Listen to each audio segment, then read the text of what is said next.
પંચમહાલના મોરવા હડફ તાલુકાની નોગલોદ પ્રાથમિક શાળામાં 292 જેટલા વિદ્યાર્થીઓ 3 ઓરડામાં ભણે છે.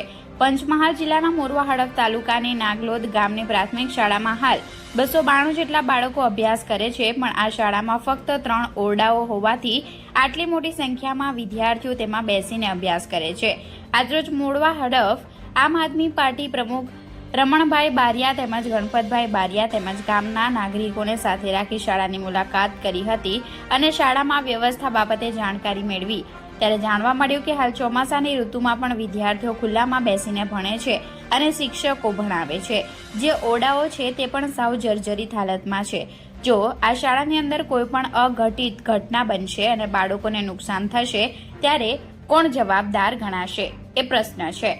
સ્થાનિક નાગરિકોનું કહેવું છે કે ગામમાંથી ફંડ ફાળો ઉઘરાવીને જે ભંડોળ ભેગું થયું એમાંથી એક ઓરડાનું રિપેરિંગ કરીને બાળકોને બેસાડવામાં આવે છે.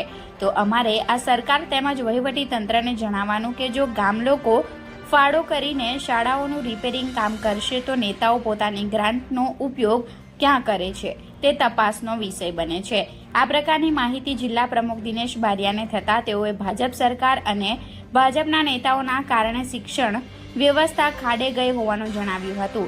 નેતાઓને ભ્રષ્ટાચાર કરવા મળે તેવા કામોમાં રસ છે. તેમની ગ્રાન્ટ પણ તેવા કામો પાછળ જ ફાળવે છે. કરોડો રૂપિયાની ગ્રાન્ટનો દુરુપયોગ કરવામાં આવી રહ્યો છે, જેમાં વહીવટી તંત્ર આયોજન સમિતિ પણ જવાબદાર છે. કારણ કે આટલી અસુવિધા હોવા છતાં કોઈ વહીવટી અધિકારીઓ પણ મુલાકાત લેતા નથી અને જાણકારી મેળવતા નથી. તો અધિકારીઓ કયા પ્રકારની કામગીરી કરે છે એ સવાલ સ્વાભાવિક થાય છે તેમ કહ્યું હતું. નાગલોદ ગામ લોકો તરફથી લેખિત તથા મૌખિક રીતે અનેકવાર રજૂઆતો કરવામાં આવી છે, છતાં જાડી ચામડીના નેતાઓને ખબર પડતી નથી. મધ્યાહન ભોજન પણ બાળકો વરસતા વરસાદમાં ખુલ્લામાં બેસીને જમે છે. જો વહેલી તકે આ શાળામાં જરૂરી વ્યવસ્થા કરવામાં નહીં આવે તો ગામ લોકો સાથે જિલ્લા કલેક્ટર સાહેબ અને જિલ્લા શિક્ષણ અધિકારી સાહેબને આવેદનપત્ર આપવામાં આવશે તેમ તાલુકા પ્રમુખ રમણભાઈ બારિયાનું કહેવું છે. Reporter Narendra Patel, Gujarat crime news, Godhra, Panchmahal.